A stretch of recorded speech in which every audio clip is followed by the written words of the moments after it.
Hello everyone, মৌলের ধারণা এবং রাসায়নিক গণনার কুমিল্লা বোর্ড 2026 সালের সৃজনশীল প্রশ্নের সলভ ক্লাসে তোমাদের স্বাগতম। তাহলে দেখো, কথা না বাড়িয়ে শুরু করি। কুমিল্লা বোর্ড 2026 সালের গণন কোশ্চেনে কি বলেছে তোমরা সবাই একটু দেখো যে এক্স যৌগটির 250 মিলিলিটার ডেসিমোলার দ্রবণ কিভাবে প্রস্তুত করবে তা বর্ণনা করো। এখন উদ্দীপকে আমাদের কি বলছে যে 360 গ্রাম ভরে একটি এক্স যৌগকে বিশ্লেষণ করলে 140 গ্রাম কার্বন, 24 গ্রাম হাইড্রোজেন, 192 গ্রাম অক্সিজেন পাওয়া গেল। যৌগটির আণবিক ভর দেওয়া আছে কত? 180 গ্রাম। এখন আমাদের যে এক্স যৌগটির যে ডেসিমোলার দ্রবণ প্রস্তুত করতে বলছে, যেহেতু দ্রবণ প্রস্তুত করতে বলছে তার মানে আমাদের কতটুকু দ্রব্য দিতে হবে সেটার আমাদের আগে নির্ণয় করতে হবে। তাহলে দেখো, গণন কোশ্চেনে যে দেওয়া আছে এক যৌগটির যে আণবিক ভর কত? এম। আণবিক ভরকে প্রকাশ করে কি? এম দ্বারা। এম ইকুয়াল টু কত? 180 গ্রাম। এবং এই যে যেহেতু ডেসিমোলার বলছে তাহলে এর মোলারিটি কত হবে? মোলারিটি হবে হচ্ছে 0.1 মোলার। এবং আয়তন দেখো বলেই দিছে হচ্ছে কত? 250 মিলিলিটার। তাহলে ডাব্লু অর্থাৎ দ্রবের ভর, ডাব্লু ইকুয়াল টু হট। তাহলে এখন আমরা লিখতে পারি যে এক্স দ্রবের ভর ডাব্লু ইকুয়াল টু হচ্ছে এস এম ভি ভাগ কত? 1000। তাহলে আমরা একটু মান বসাই। এস কত? 0.1, আণবিক ভর কত? 180, গুণন আয়তন কত? আয়তন হচ্ছে 250 মিলিলিটার, ভাগ কত? 1000। এটুকু তোমরা যদি ক্যালকুলেশন করো তাহলে দেখো মান আসবে হচ্ছে কত? 4.5 গ্রাম। 4.5 গ্রাম। তাহলে তুমি এখন লিখতে পারো, নিচে তোমরা লিখবে যে একটি নির্দিষ্ট আয়তনের পাত্রে এক্স যৌগটি যদি 4.5 গ্রাম নিয়ে তাতে যদি পাতিত পানি যোগ করে দ্রবণের আয়তন 250 মিলিলিটার পূর্ণ করলেই সেটা আমরা কি পাবো? ডেসিমোলার দ্রবণ পাবো। তাহলে কি যে একটি নির্দিষ্ট আয়তনের পাত্রে এক্স যৌগটি 4.5 গ্রাম নিয়ে এতে যদি পাতিত পানি যোগ করে দ্রবণের আয়তন 250 মিলিলিটার পূর্ণ করলেই আমরা হচ্ছে ডেসিমোলার দ্রবণ পাবো। বুঝতে পেরেছো? দেখো, তাহলে এটুকু তুলে নাও, আর তোমরা নিচে অবশ্যই এটুকু লিখতে হবে। তাহলে এটুকু আমরা মুছে দিলাম।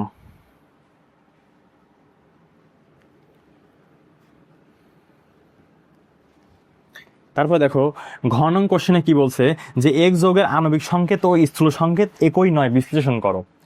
এক্স যৌগটি আণবিক সংকেত এবং স্থূল সংকেত একই নয়, বিশ্লেষণ করো।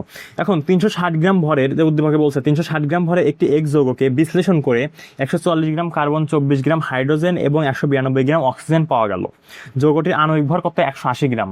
তাহলে আমাদের যৌগের যখন আমি স্থূল সংকেত নির্ণয় করব, প্রথমে আমাদের কি করতে হবে? শতকরা সংযুতি বের করতে হবে।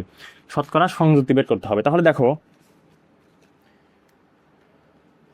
ঘনং কোশ্চেনে যে দেওয়া আছে, আচ্ছা একটু ছোট করে লিখি যেহেতু একটু বড় হবে। দেখো যে দেওয়া আছে যৌগের ভর কত? যৌগের ভর হচ্ছে 180 না 360 গ্রাম। 360ই তো, হ্যাঁ 360 গ্রাম। 360 গ্রাম। এবং কার্বনের ভর কত? কার্বনের ভর দেওয়া আছে হচ্ছে 144 গ্রাম। 144 গ্রাম। হাইড্রোজেন এর ভর কত দেওয়া আছে? হাইড্রোজেনের ভর দেওয়া আছে হচ্ছে 24 গ্রাম। 24 গ্রাম। এবং অক্সিজেন এর ভর দেওয়া আছে হচ্ছে 192 গ্রাম। 192 গ্রাম। তাহলে দেখো, এখন আমরা শতকরা সংযুতি বের করব। দেখো, কার্বনের শতকরা সংযুতি লিখি। সুতরাং কার্বন এর শতকরা সংযুতি।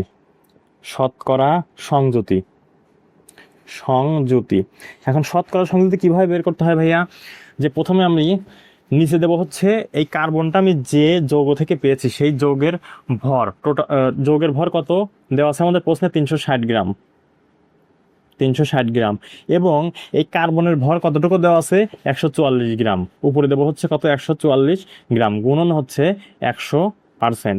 এটুকুই তোমরা যদি ক্যালকুলেশন করো তাহলে তোমাদের মান আসবে হচ্ছে 40%। ক্লিয়ার?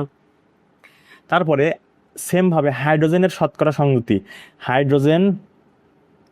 হাইড্রোজেন এর শতকরা সংযুতি, কত হচ্ছে? এখানে হচ্ছে 360। যেহেতু এই হাইড্রোজেনটা কোথায় থেকে এসেছে? এক্স যৌগ থেকে এসেছে, তাহলে 360 অর্থাৎ এই যৌগটির টোটাল ভর ডিভাইড বাই হচ্ছে এই নির্দিষ্ট হাইড্রোজেনের ভর কতটুকু দেওয়া আছে? হাইড্রোজেনের ভর হচ্ছে 24 গ্রাম, 24 গ্রাম গুণন হচ্ছে কত? গুণন হবে হচ্ছে 100%।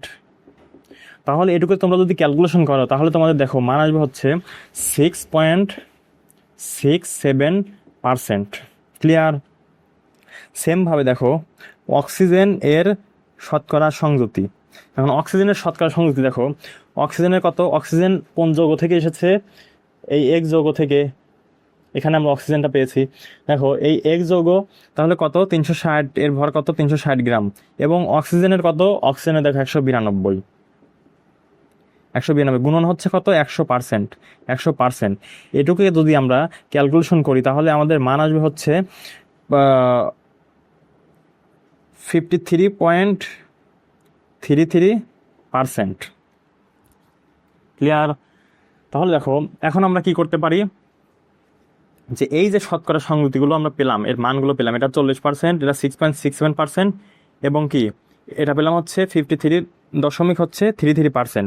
এখন এই শতকরা সংযুতির যে মানগুলো, এই পরিমাণগুলোকে এই নিজ নিজ পরমাণুর পারমাণবিক ভর দ্বারা ভাগ করব, নিজ নিজ পরমাণুর পারমাণবিক ভর দ্বারা ভাগ করব। এখন দেখো লিখি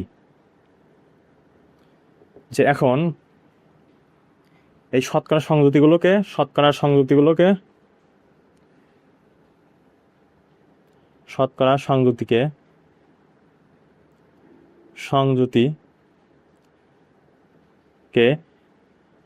নিজ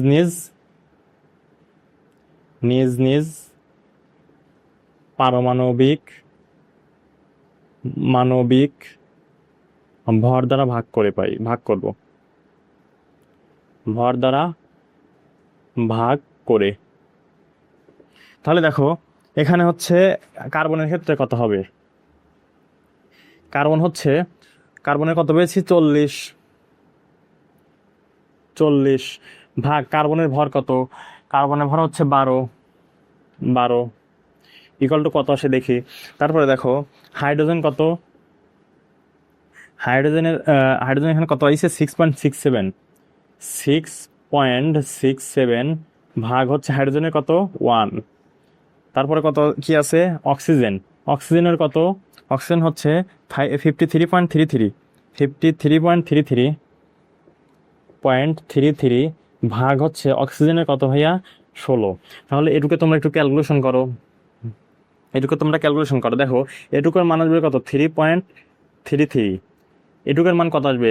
6.67। এবং তুমি যদি এই অক্সিজেন এটাও কত আসবে? এটাও আসবে হচ্ছে 3.33। বুঝতে পেরেছো?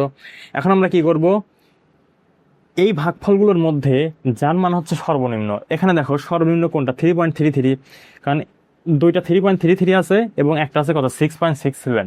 তাহলে এই ভাগফলগুলোকে সবচেয়ে ছোট ভাগফল দ্বারা ভাগ করব। তাহলে এই নিম্ন এই ভাগফলগুলোকে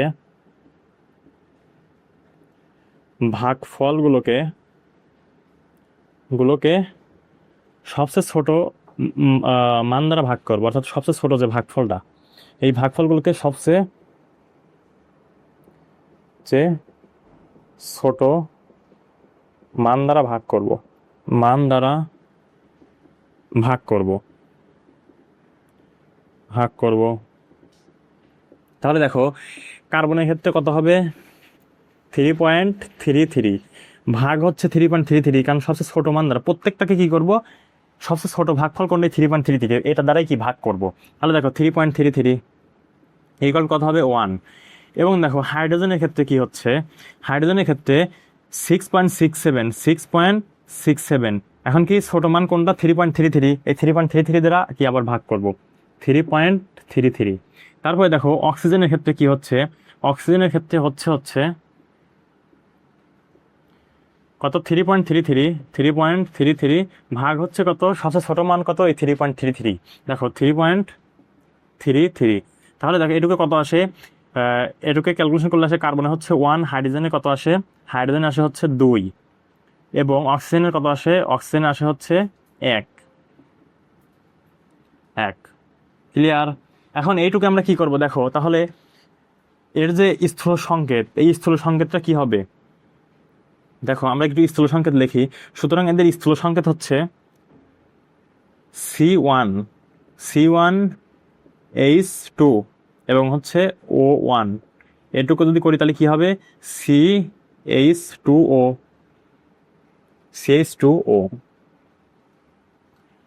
বুঝতে পেরেছো? দেখো এটুকু তোমরা একটু দেখো, আশা করি বুঝতে পেরেছো। আমি একটু মুছে দিই, কারণ আমার বোর্ডে একটু জায়গা স্বল্পতার কারণে মুছে দিতে হচ্ছে। তোমরা দেখো অথবা একটু তুলে নাও বা স্ক্রিনশট দিয়ে রাখো। এটুকু আমরা এখানে একটু মুছে দিলাম। দেখো আণবিক সংকেত এবং স্থূল সংকেত একই কিনা আমাদের আগে এটা জানার জন্য, দেখো কখন একই হবে, যখন এই যৌগটার হচ্ছে এই যে এক্স যৌগ, এর আণবিক ভর এবং এই যে স্থূল সংকেতটা পেলাম CH2O, এই স্থূল সংকেতের ভর সমান সমান হবে। তখন কি হবে, এই স্থূল সংকেতও যা হবে, আণবিক সংকেতও কি তাই হবে। কিন্তু যখন আমি দেখব যে এই স্থূল সংকেতের ভর এবং আমাদের যে উদ্দীপকে বা প্রশ্নে দেওয়া থাকবে যে ভরটি, অর্থাৎ আণবিক ভর, সেই ভর দুটো যদি ভিন্ন হয়, অর্থাৎ ওই যৌগের আণবিক ভর এবং এর স্থূল সংকেতের ভর যদি ভিন্ন হয়, তখন কি হবে, তখন আমাদের একটা সূত্র আছে, সেই সূত্র প্রয়োগ করতে হবে। তাহলে দেখো আমরা এখানে একটু লিখি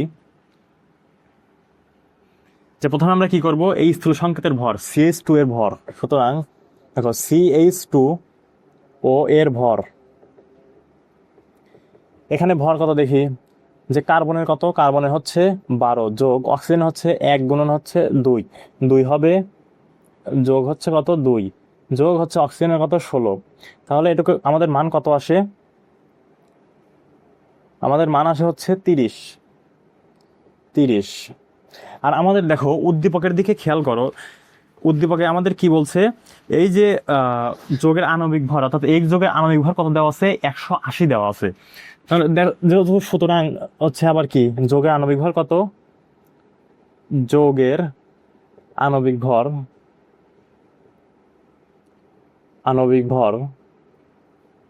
ভর কত 180। তাহলে যেহেতু আমি কি দুইটা মানই ভিন্ন পেলাম, তখন আমি লিখি যে আণবিক সংকেত, আণবিক এখানে দেখো এখানে কত হবে, CH2O, অর্থাৎ স্থূল সংকেত কত CH2O, এখানে হবে কত N। এই N এর মানটা আমাদের জানতে হবে। আমরা জানি N হচ্ছে যৌগের আণবিক ভর ডিভাইডেড বাই হচ্ছে স্থূল সংকেতের ভর।